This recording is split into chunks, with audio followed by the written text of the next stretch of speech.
Oh, I can't. All right. Hi, everyone. One more time, welcome joining us. My name is Susan. Just a really quick introduction. My name is Susan. I'm originally from Inner Mongolia, China, but right now I live in Las Vegas. I'm with Well China, so the education department. We create life-changing experience for students and teachers from all over the world, providing experiential learning programs focusing on sustainability and technology. So today we're very honored to have 4 leading travel companies from Asia to talk about post-COVID travel in Asia and talk about regulations right now that are in place. So feel free to put in your questions in the chat box, and then we will answer momentarily. And yeah, so first of all, let me introduce our 4 lovely friends. Let me see, I'm gonna spotlight for 2 at a time, or I can, give me 1 second. I'll spotlight all of you guys. All right, so now you can see on your screen, we have 4 lovely people. We have Tina, she's the director for Wild China Education. And then on the right top corner is Yuko, she's the co-founder for Talkie. And then you have Kayla on your left down side.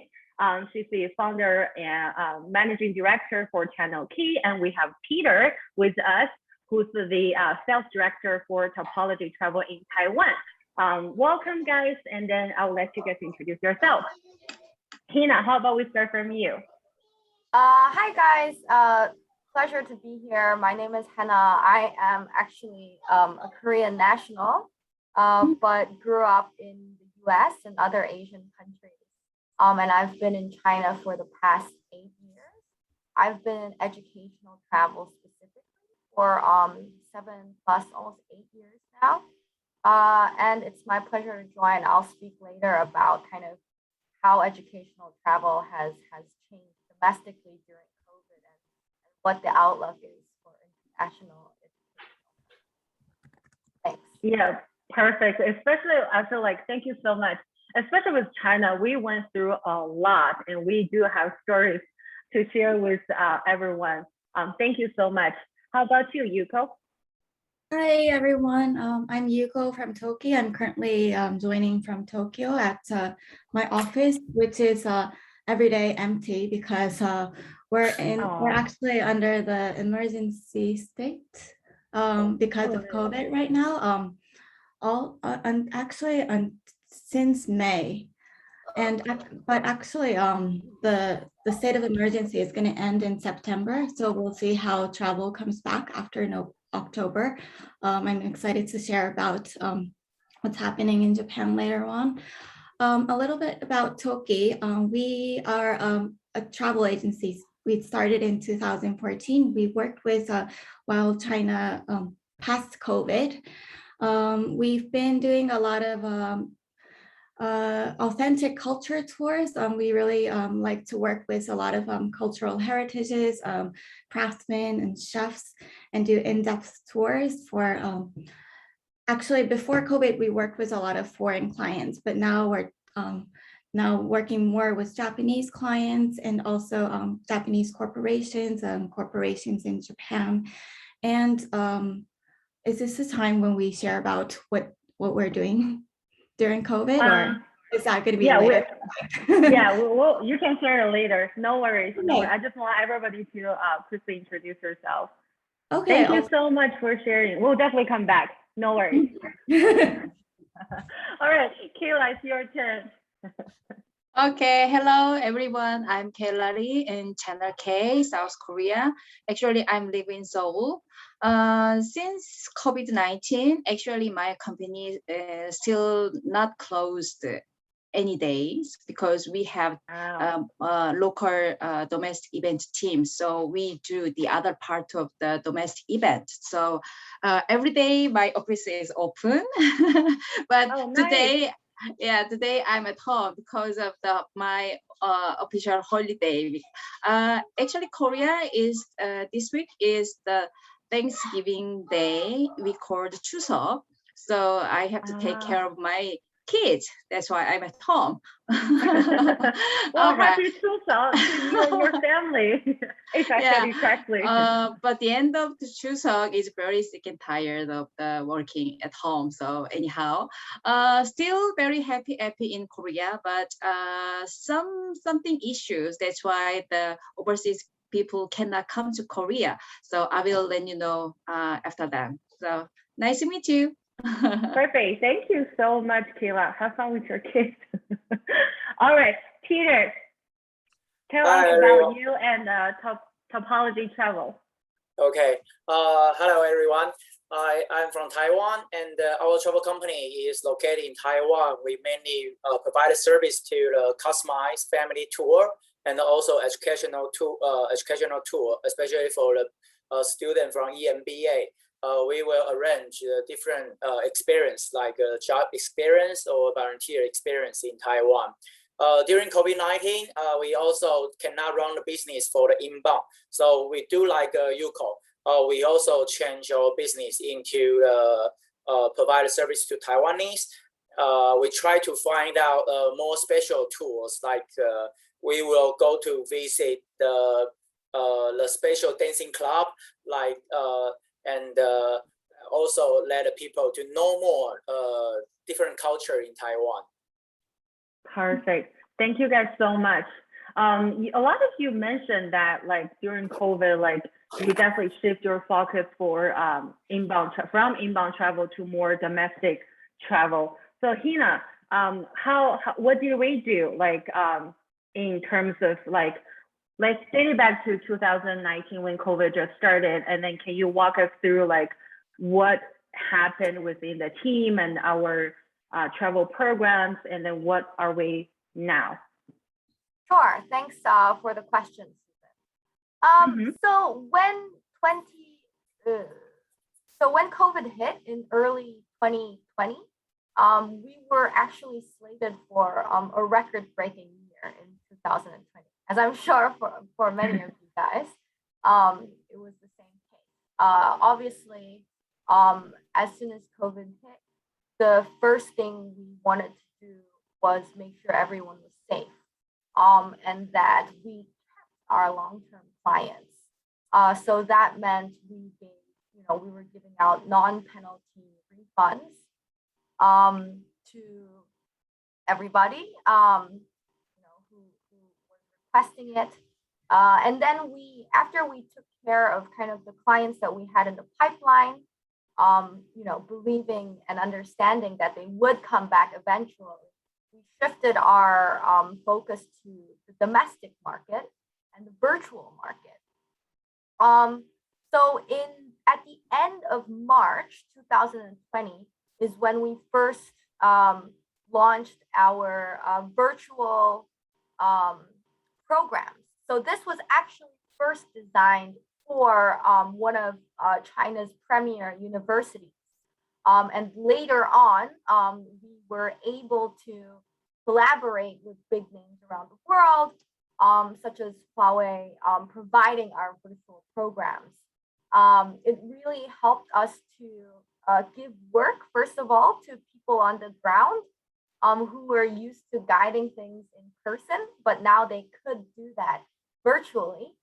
And then the other thing was that we had to innovate and kind of make sure that our domestic programs were fitting the COVID requirements here.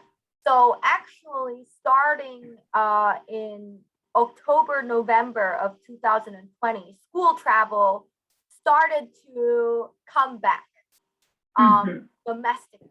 So students could travel, they could do their school trips, but only within province.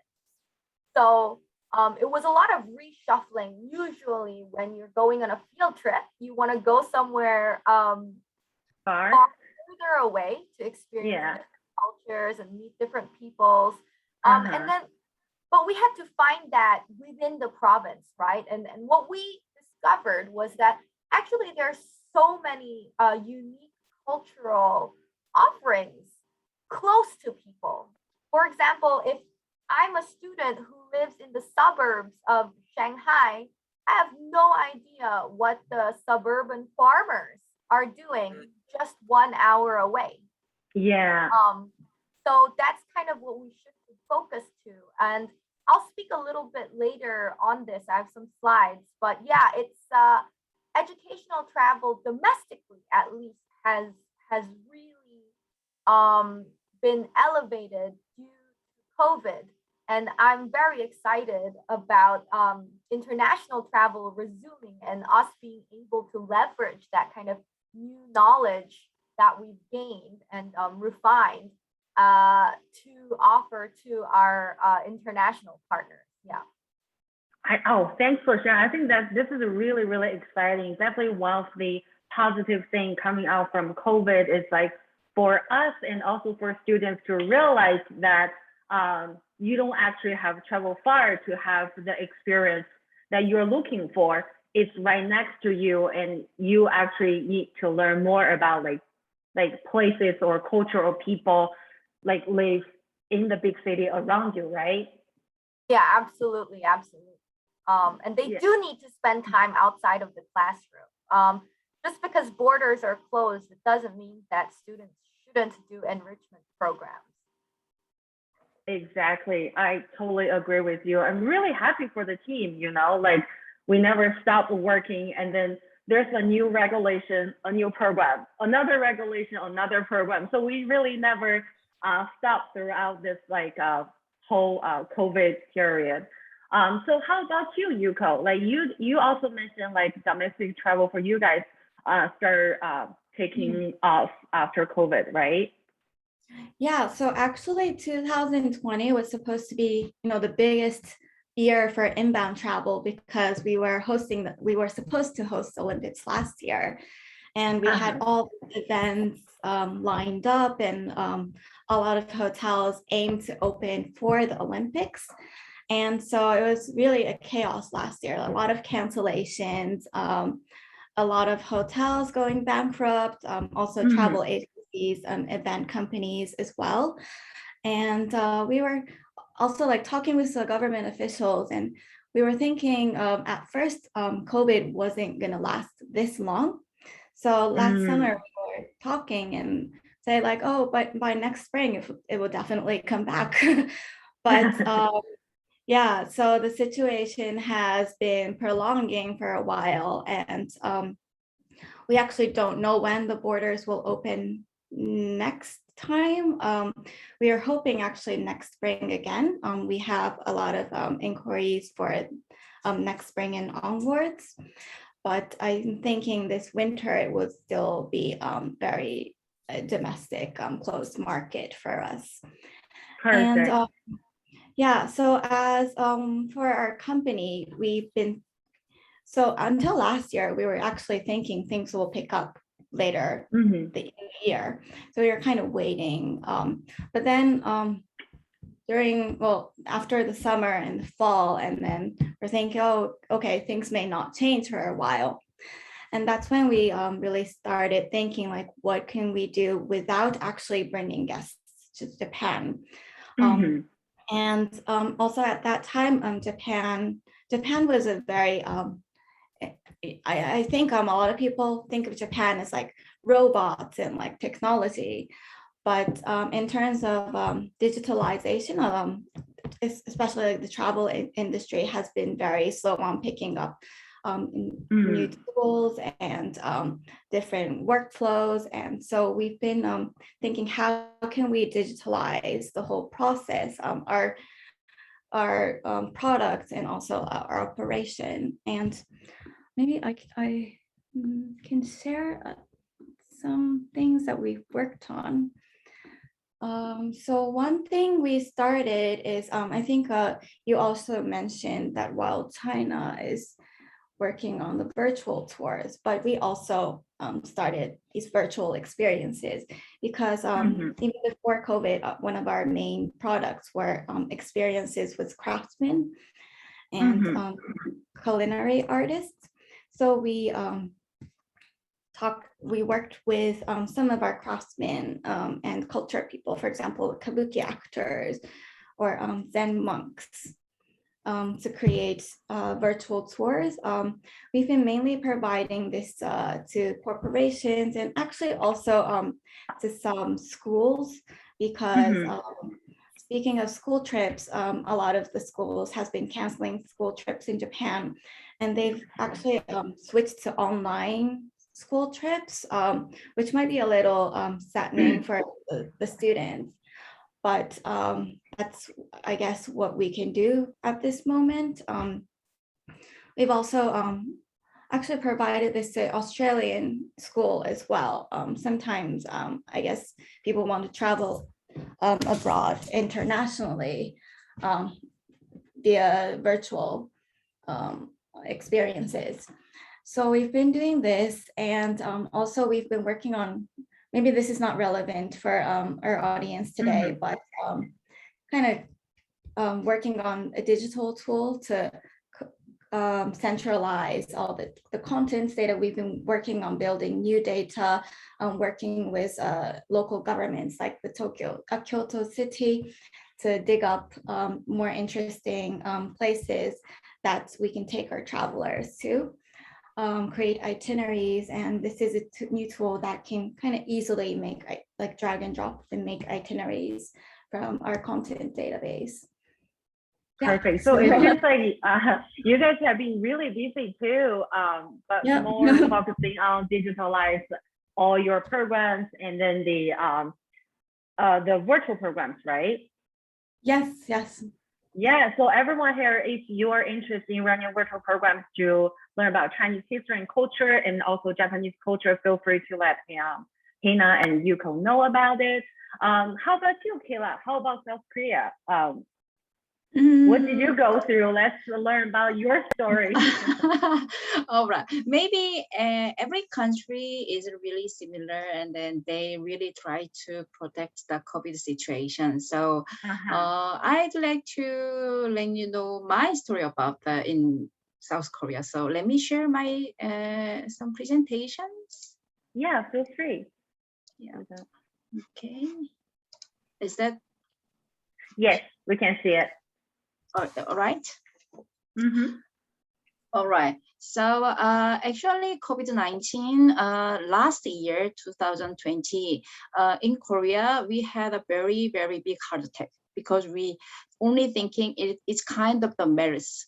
So in the MERS situation, maybe 2015, at that time, only 3 months is going on. So we also thinking the COVID situation is maximized maybe 6 months, but it's not really under control so far. So so Korea people really try to make under controlling. So we really listen to government controlling. That's why you can see that today we have 1,070 people is comes up for the COVID, but this is kind of situation right now. But we can think about the Korea, the whole total is 51 million only. It's half than the Japan, maybe very small thinking about the China. But Korean people is only 51 million. And then today, not today, we have totally 290.983 COVID cases altogether since the COVID-19 comes up. So if we can thinking about that, it's only 0.5% is in Korea. So it's really safety in here. But because of the border is closed, that's why our life is really uncomfortable.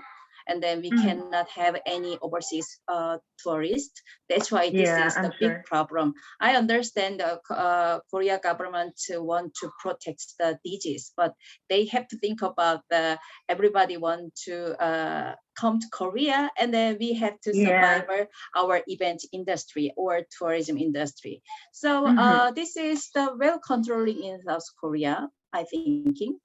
And then every day not really bad in here. Also only big and then we also, so Korea people thinking our fully vaccinated, the percentage is really really low, lower than the other Asia country because of the well controlling. So we don't want to take our vaccine. So someone who want to business with the overseas or going out many times, only that Mhm. people want to fully vaccinate. That's why I see. still very, very slow. Maybe we are the last one in Asia. Anyhow, Wow. so I can see the whole total of people of the who had COVID. Seoul is this much. So we just, when you come to Korea, you think about the number of people in cities. So Seoul, Gyeonggi, Incheon, Busan, there is very huge amount of the COVID people in there comes up in cases. So we just avoid that cities and we can go the other cities, go traveling, because this is I very see. very safety. And then actually in Korea we are very small, so everywhere is really really similar. So we don't want, I don't want to you go to Seoul or you go to Busan. I don't want to say that. You can go everywhere. It's very similar because Korea is Korea, not like a Shanghai, Beijing is totally different. But this is the I Korea see. situation. So So you guys, I guess you can still travel in different through like from like different provinces, right? Different yeah, places. I can go everywhere. I can go I everywhere. see. That's Yeah. good. That's good. Yeah. So if hopefully the border is open, you might have some courses like some four forms of documents when you come to the Korea, and then maybe you have very quick through the process of the airport, and then you have to put some app in your mobile. It's self-controlling. So those I kind see. of thing you might be required when you come to Korea when the border is open. So this is I kind of see. the process.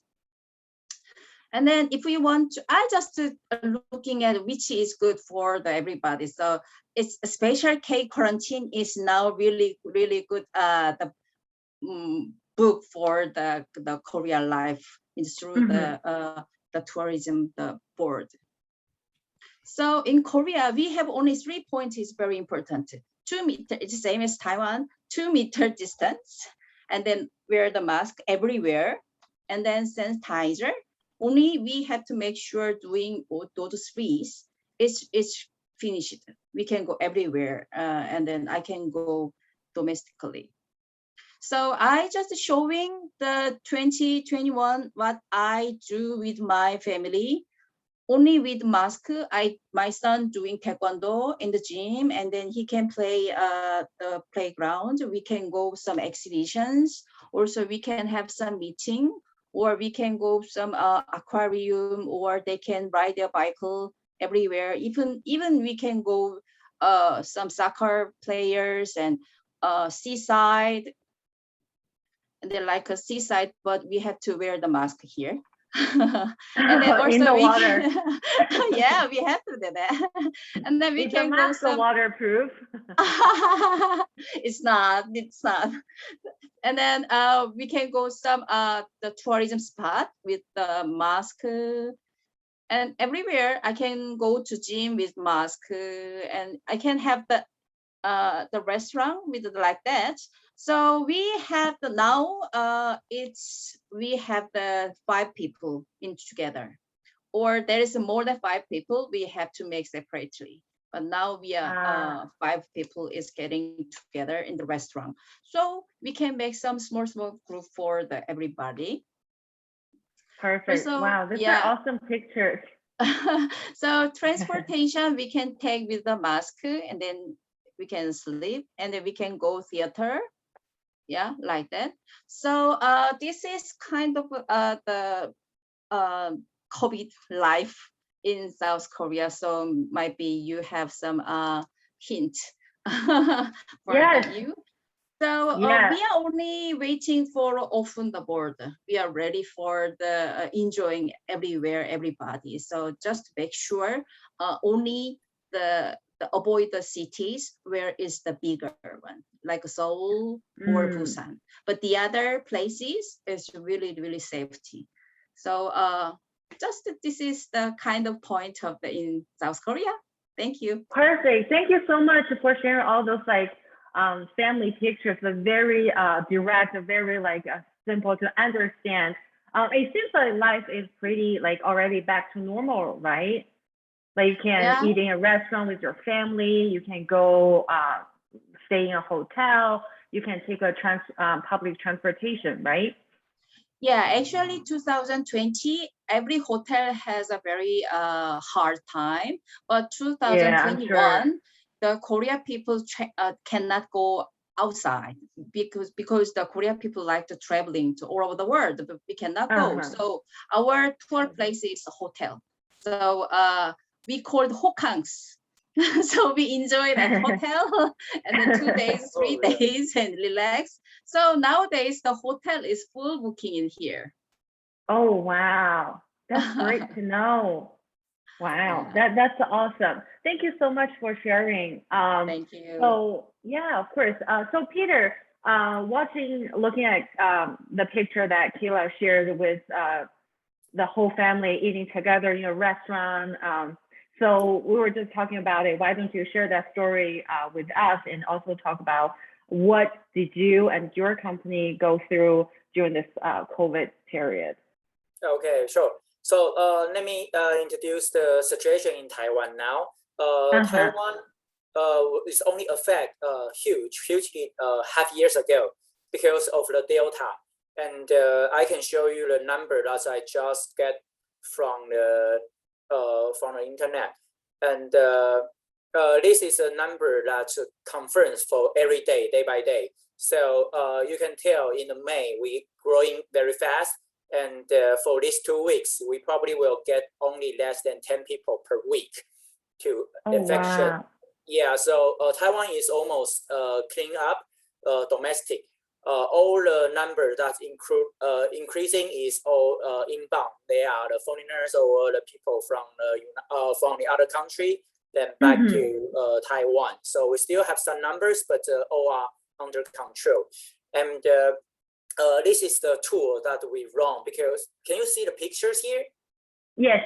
Okay, cool. Yeah, I can see the presentation. I can't see the picture. There's a block. Is it the same to you guys? Okay. Let me this one. Yeah.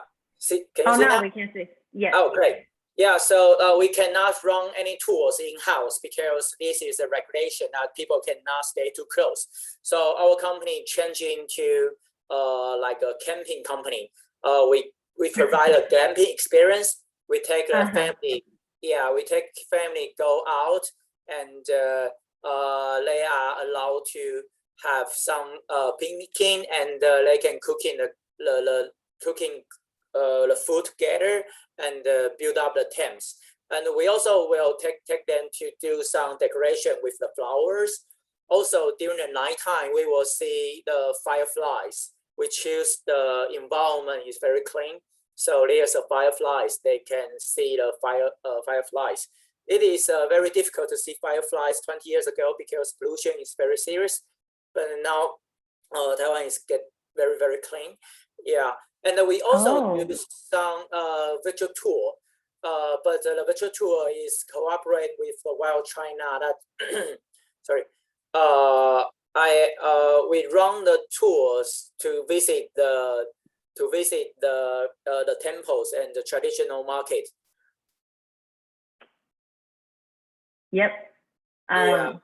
And this, I think that this is work with some schools in United States. and they are the students learning Chinese. That is the only virtual tour that we are doing, because there's a lot of like museum or the historical building is still not allowed to let us to inside to get some documentation.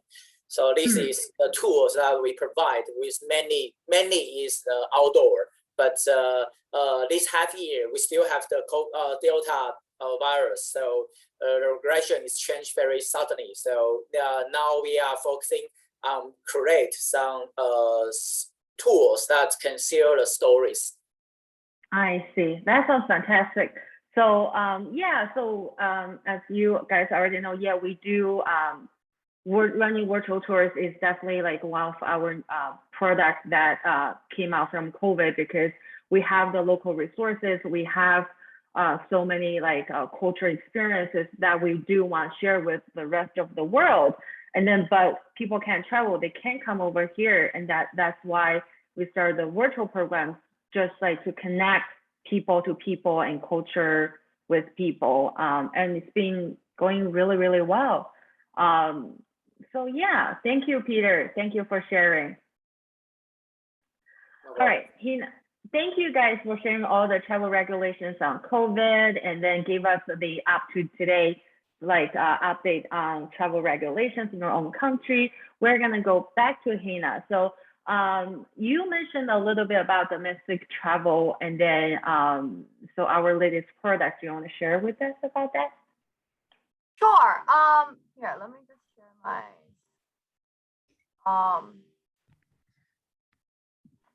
so I think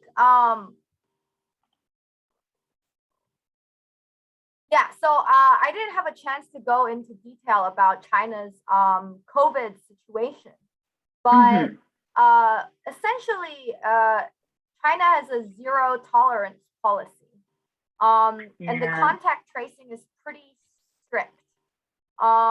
There's been a lot of vaccine doses delivered to over 2 billion people, and we're on 0 deaths since June of this year. So I think in a country of billions, 108,000 I think is what the cases are currently. But on the ground, actually we don't like, social distancing is not really enforced in China anymore. And there's no bans against large gatherings at all. But each province has their own kind of contact tracing software, and depending on where these flare-ups are and how these programs are responding to cases in real time, the restrictions change. Like if a case happens in your district, I think within like 10-15 minutes, your health code will change. And I'll explain it a little bit. Yeah, it's quite, so these are kind of the 3 things that everyone has on their phone. So on the left is your current status. So it will be green if you haven't been in contact with anyone, yellow if there was like a suspected case near you, and then red if there is a confirmed case near you. And then the middle one is your travel code. So as you can see, I've been to a lot of places recently. This is mine. And but if one of the places that I went to had a COVID case, then that city name would be in red, right? So maybe I wouldn't be able to go in. And then also you have another page that's linked to this, and it has your vaccination and your COVID test results. So I'm fully vaccinated, but if I need to get another extra COVID test, then it would also show up here. Yeah, so this is this year. These festivals are this year. Oh, wow. It's there's my friends were just at a music festival last year. We're taking kids by the hundreds out on school trips. So yeah, social distancing isn't too much of a reality, except when you are lining up to get your COVID test. It's kind of funny. And okay, so since we're talking about educational travel, there's 3 levels of COVID guidance when it comes to educational travel. Like at the state level, international borders are still closed to tourists and foreign nationals. Very hard to get into China, even if you have a work permit. But I'm pretty hopeful that maybe towards the end of next year, so 2022, they will start to open up. And once they open up, my belief is that they will open up pretty quickly. So yeah, but travel between provinces is all free. But however, for governing schools, every education board for the district gets final say. So, I see. yeah. So and every school has different policies. For example, some schools don't let their teachers leave the province during the holidays. Don't let their students leave. Some schools, they don't care. But the education board, we had the funny situation where we worked with a lot of schools in Beijing, and one school we could take on their field trip. And then literally 20 minutes away from that school is a school in another district. And this school had to cancel because of the specific district education board. At the same time, for those of you who are educators, this is very fascinating. China's had a lot of changes in the kind of education, especially the holistic education sphere. The Chinese government has banned core curriculum learning after school hours, outside of school. So for example, in Korea, like all the hagwon, that's what it would be, right? It's all illegal now. So, and I think it's also a big thing in Japan, but in China now, you can't teach English, math, science as a private company to students anymore. But at the same time, the government has really leaned in towards experiential education and holistic education, which is what educational travel is. So what does that mean? At the board district, there are now minimum hours for social activities outside the classroom. So you must do certain like outdoor ed or community service as a student. And then there is a very complicated bidding process at the district level for educational travel companies to win business from schools.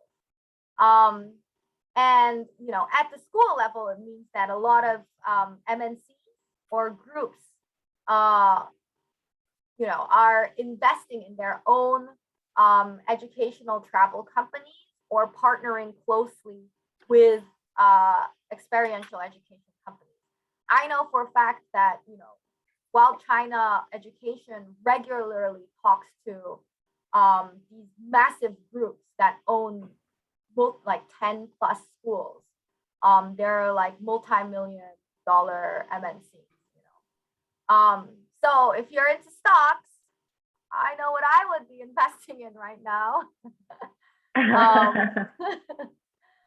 And yeah, so kind of, I'll just go through the slides and then, yeah. So I think what will the lasting effects be? Well, I think there are now different players in the market. A lot of the small businesses, small travel businesses that aren't specifically educational travel have been hit very hard. Because if you're not used to working with schools, you're just a travel company, and then sometimes you provide travel products to the school on a needs basis. Like the competition's gotten way too tough, right? The companies who no curriculum and no schools needs better will win out. And this is what I'm really excited about for when international travel returns. I think if you're an international, like an educator outside of China right now, when borders open up and you bring your students back to China, you should definitely be able to and expect a more refined experience for your learners and students. Workshops are higher quality.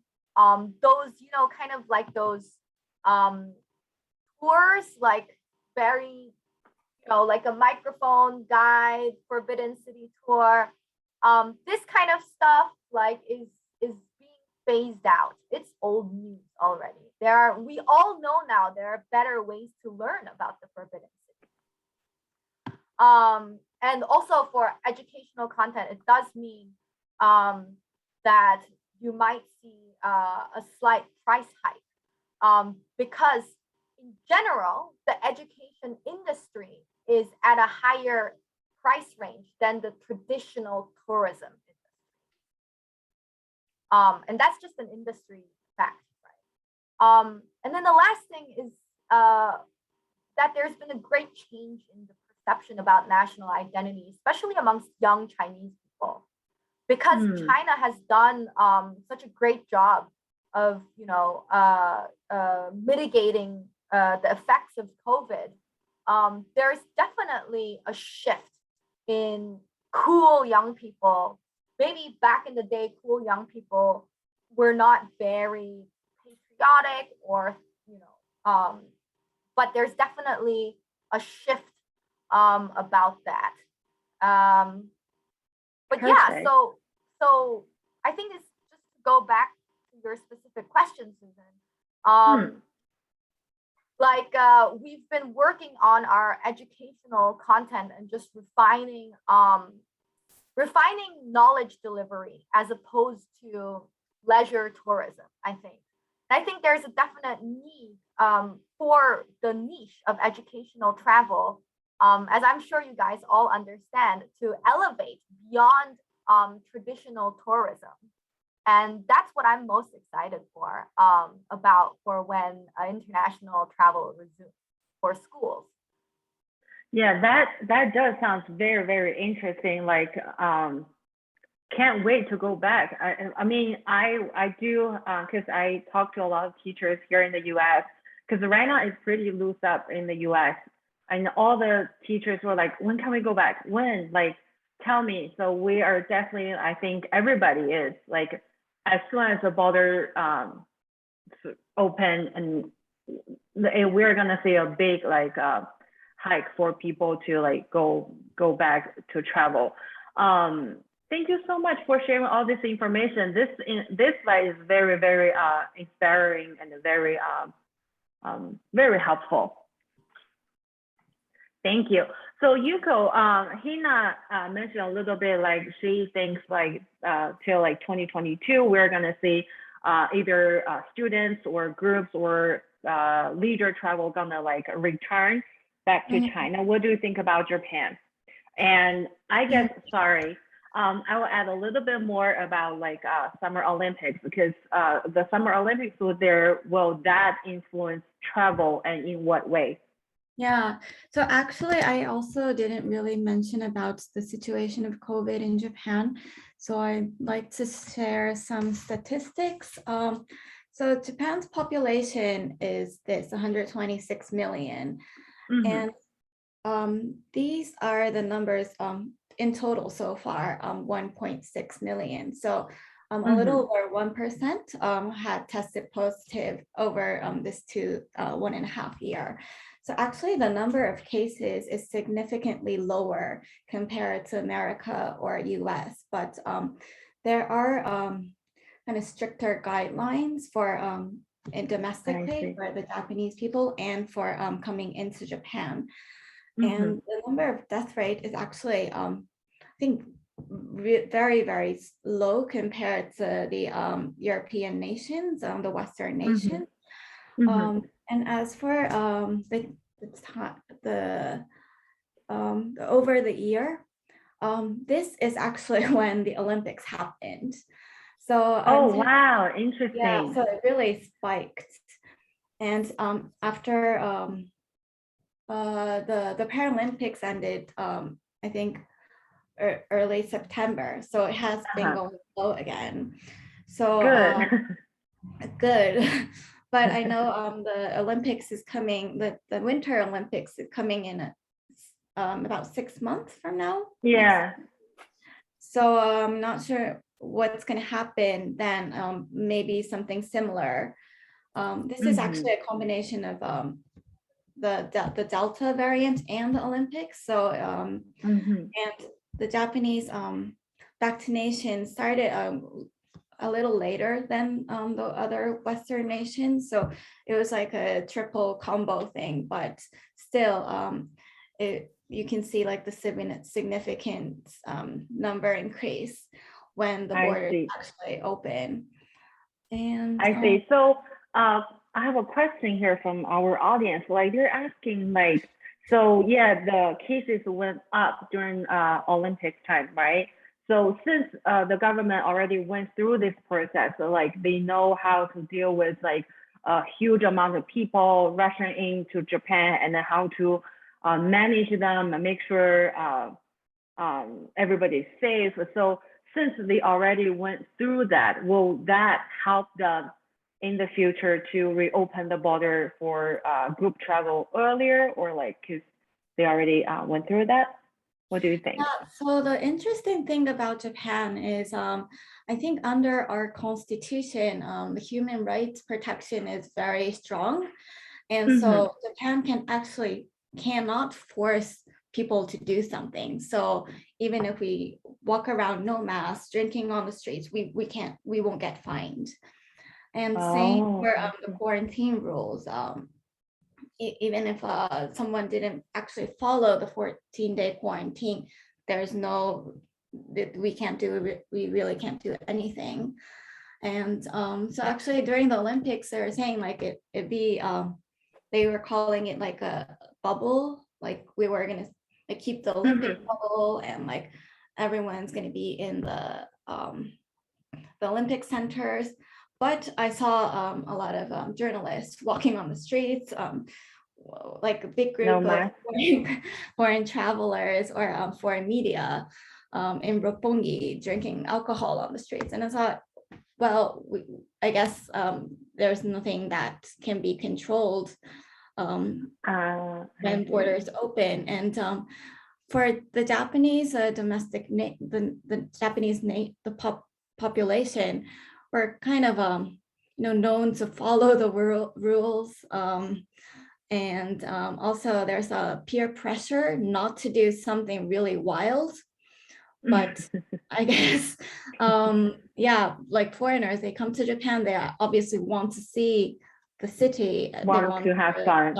Out. Yeah, fine. And so it's a little different situation when the border is closed and open. But I guess, and then I was looking at the number of vaccinations. That's very interesting. And now, almost 70% is at least vaccinated once. This is it's only in Japanese. And 55% is vaccinated twice. And I think the numbers exceeded the rates in America now.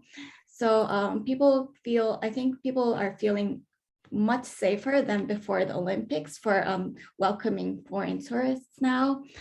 And there are big events too. So for example, Summer Sonic, it's like a big EDM event. And actually foreign artists came, like Zed or Steve Aoki. He's actually half Japanese, so I don't know if you can call him foreign, but they came and performed. And as you can see, compared to past COVID events, there's seating and a little bit of space between people, but still like events are happening.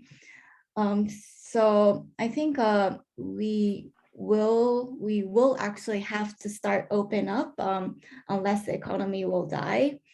Japan has spending so much also for the restaurants. I see. Yeah, so I don't know if we're ready or not, but we would have to open the borders to keep the economy going. And I think I was looking into the Foreign Affairs Ministry website, and these are the countries that are currently restricted to enter, but they can actually enter with permission. They can't enter They- without permission. Yes. Correct. And the Okay. other nationalities can enter, but they also still have to follow the quarantine rules. They're asked to follow the quarantine rules. I see. Oh, this is very interesting. So Oh, and for I found it very interesting. So this is the situation of Shibuya. Shibuya is kind of the most the main spot to go in Tokyo. Mhm. And as you can see, people are walking around. You can't really see their faces. I'm sure most everyone will have masks on the streets. Oh, this is currently right There's now a lot on of the peer street. pressure right now. Yeah. How did So you it's get not that like, camera? Yeah. You're spy. So yeah, so it's not like we're completely like the streets are dead. We walk out, we dine out. I was actually talking to the panelists earlier, but there's actually a rule until September under the state of emergency that restaurants has to close by 8 p.m. and they can't serve alcohol. But Oh, under the Japanese constitution, we can't really force the restaurants. So there are still restaurants that doesn't follow the rule, and they don't that sounds mind. So those restaurants are packed. that sounds so much like what's going on in America. Like you are encouraged to wear a mask, but if you don't wear a mask, nothing's gonna happen. Like so it's very Yeah. interesting. Perfect. All right, thank you so much. I guess we don't really know due to the complicated like situation when will Japan be reopened for travelers in the future, but hopefully soon, right? Yeah, hopefully by next spring or Chinese Next New Year. spring, Yeah. next February or March, Yeah. I guess. That would be best. All right, Kayla, what do you think? When do you think like South Korea will be reopened for us? Yeah, all right. So I think everybody is ready for the open, not officially, but the government they want to open maybe after 70% more fully vaccinated in South Korea. So I think the end of this year or next year, we definitely open our board. So I'd like to share one more my screen because its time is quite shorter to come to Korea. So this is the Korea map. So now in blue circle is the quite high the COVID cases comes up, Seoul and Gyeonggi. So you just avoid this area. You can go the pink, the lines go to there.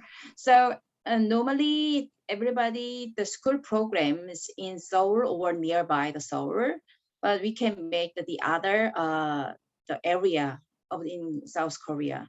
So we just enter here Incheon Airport.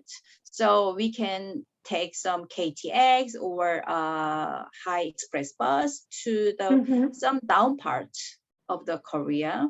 So I definitely introduced the Gyeongju, where is the kind of the some very historical area in South Korea. Also, we can heading the very high technology in the city. Also here, like a western part of the Korea. Also very really good funny things seaside program with the school program or some grouping program. So after COVID, maybe next year we can make some prepare our program for those area we can start first. After that, I we see. can move to the more inside of Seoul or the other area. But actually in Korea student or Korea workshop program, we go to the some those area which one is the square lines, because there has a we can do the lots of activities and we can enjoy more, we can have more freedom. But in the city, there's only showing there is a very modernized things, but Shanghai is more like a high building is there. Yeah. I mean, and then Tokyo also, yeah, very the small very items, cutie items in I think very is good in the Tokyo or those area, and then some electronic items. That's why I want to make some. I mean, I want to say we can prepare some our activity program like that. So, like you're we saying, can, yeah, we sorry. can, change the some items of the some school program with the localization. So some domestic issues we can bring up to our school program. So even we in Korea we drink. Lots of the events is going on, so we are open to the overseas people already. So just the government people, yeah, saying like that, we can just have a rooftop, some small dish also like that. It's not really. We can go if we can go out for the restaurant. We can make the restaurant everywhere, but it's not in the city like a Seoul. Smart. So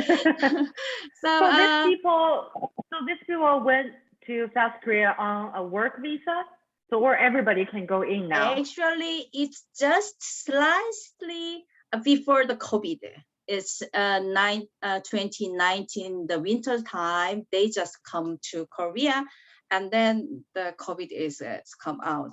So this is the international the education program with some marine some subject.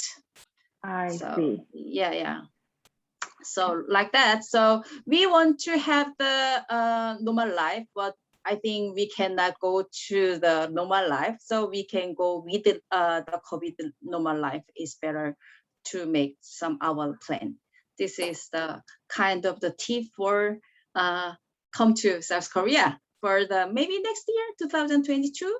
Maybe you can go to the Beijing and then you come to Korea for, I mean, Beijing, the Winter Olympic. After that, you can come to South Korea for the tour, right? You could also mention that a little bit, like with Winter Olympic coming up in China, like it's definitely gonna boost our travelers to Japan and South Korea as well, right? Yeah. Hopefully, so, fingers crossed. Maybe Hannah can send us. We'll see each other soon. So Peter, because I'm in the US, I have a lot of teachers asking me like, when can we go back to China? But then they will say like, how about Taiwan first? Because it's closer, and then there are more direct flight options. But you can also say like experience traditional Chinese culture there. So what do you think? Will like Taiwan reopen soon? Sadly, I don't think we will open soon. No. I only put my hope to the next spring because. That's not too bad. At least we have hope. Hope the virus do not grow in too fast. Yeah, and Taiwan for now, we do not have so many regulations for like you need to go to everywhere and you have the passcode. We are very similar as Japan. You do all the things voluntarily. Yeah, and government do have the rule, but very few people will get fined if you don't wear the mask. But everyone in Taiwan, we do wear the mask. And we also do not have so many fancy technology to control or to follow where you go. Like Korea, I know that there's a following code. In Taiwan, situation is very in a very old way. If you get you got the shot, you only got this yellow card. Yeah, and you've got 2 shots. There's 2 lines, and now the border is only open to the Taiwanese or the family member you stay outside of the Taiwan. For the all the others, you need got the permission from the government. So there's very few people come to Taiwan because of we want to control the number of the COVID-19. Yeah. I see. Yeah. All right. Thanks for sharing. That sounds hopefully next spring.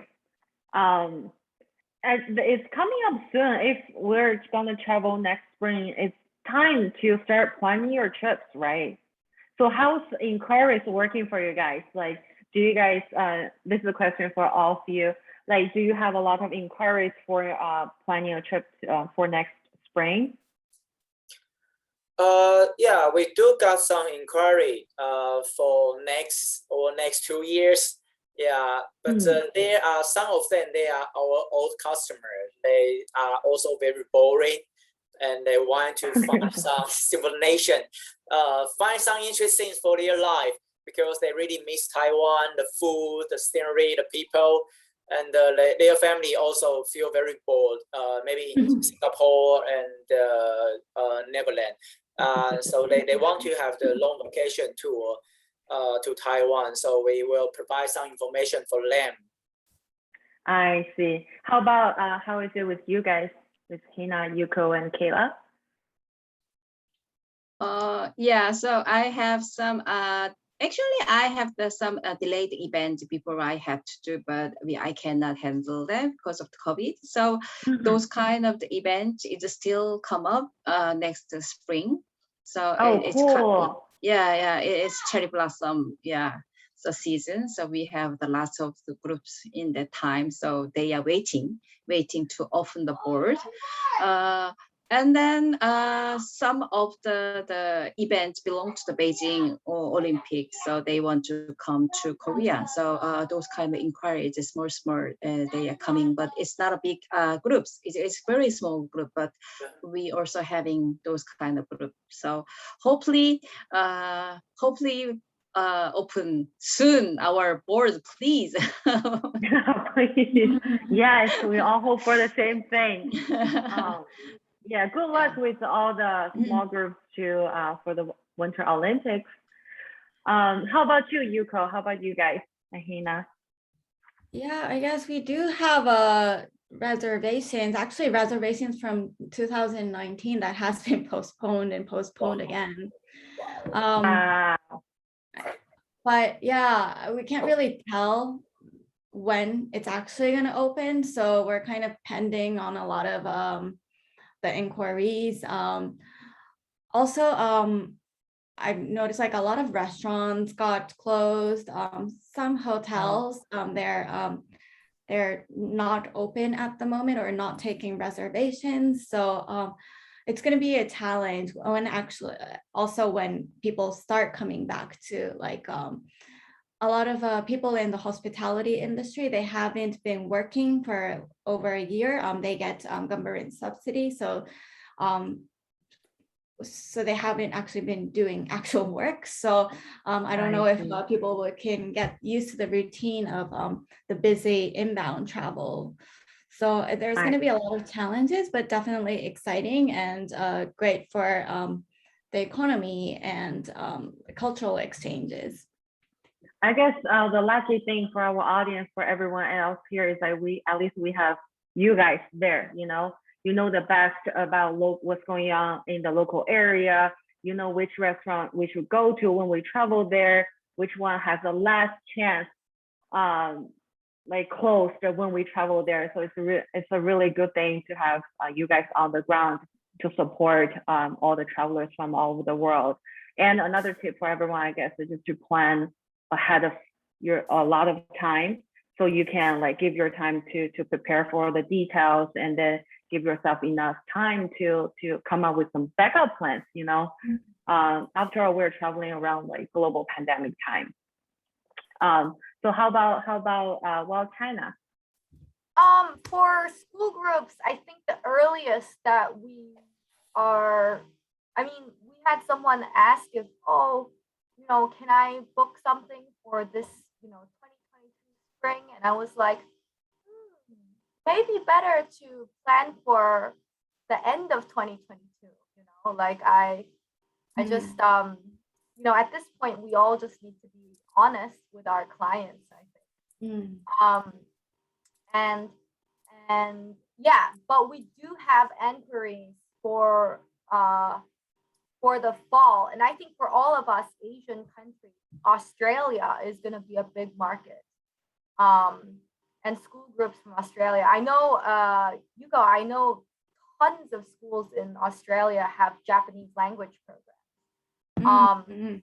So I mean, that's, and I also imagine like once international restrictions, go away, for sure, like Japan to Taiwan, like that's like a yearly mass exodus, like a massive, then Chinese students going to Korea, to learn all about that K-pop.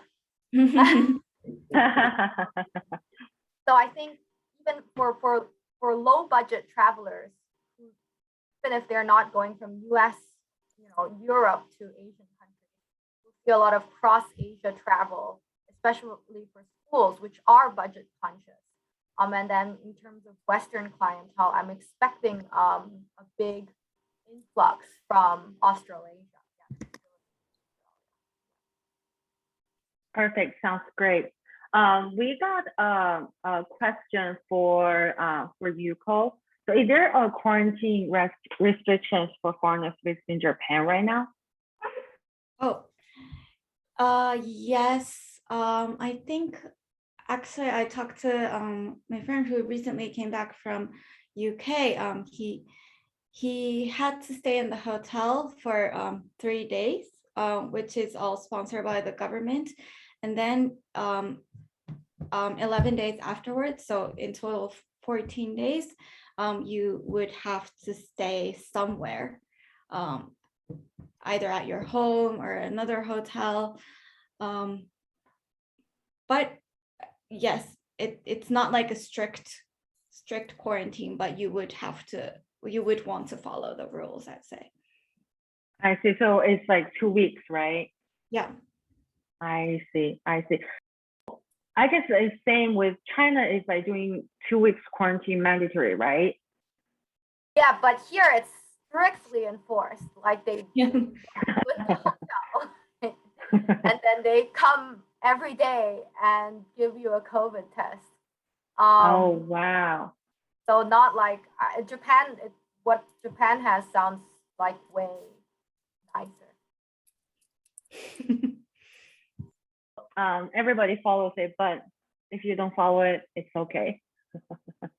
How about South Korea? Is quarantine, is it mandatory? Yeah, so we have the quarantine for the who is coming for the tourist, but some the foreigner who is a citizen in South Korea, and some has a work in here, they don't need to quarantine for the 14 days any specific places. They only do at their home, but they have to do the quarantine, but they can stay at home, and then 7 days after they had a COVID test, and then there is safety. Yeah, it's free, so it's better than before. But only tourist people, they had to go to some special quarantine places for the 14 days, so they have to stay there. That sounds much nicer. You can quarantine at your home, like at least you can relax, right? You still have family around you. So that sounds very nice. Is it the same situation with Taiwan, Peter? Can you do quarantine in a hotel or like at home? Okay, so if you are a Taiwanese or you have the house in Taiwan, you are allowed to quarantine by yourself at your room or house. But if you are a foreigner, you don't have a family member, you need to book the quarantine hotel by yourself, and you need to pay by yourself for 14 days. And we will run 3 tests during the quarantine period. So the foreigner definitely need to stay in a hotel, but Taiwanese, you can stay at your home. But even you stay at your home, you don't allow to like interact with your family member. You need to stay in a specific room by yourself. Yeah, of course, we don't know how the situation, but that is the rule that we have. Mm-hmm. I see. Perfect. That sounds nice as well. China is very strict with quarantine. Yeah. Hope for the best because we have a larger population, so it's understandable. All right. Does anyone, our audience, does anyone have any questions? No, I think we're good. Thank you guys for making the time and joining us and sharing the information about COVID and traveling in your country. Thank you so much. I learned a lot. I'm sure this is very helpful for our audience to planning their future trips back to Asia. We all said like early 2022. I will put that on my calendar, and then hopefully we can see you in Asia, I guess. All right, thank you guys. Wish you have a great day, and then hope to see you in your country. Yeah. Okay. Yeah. Thanks everyone. Meeting Bye. everyone. Have a good day. Thank you, our audience. Have a good night. Have a good day. Bye.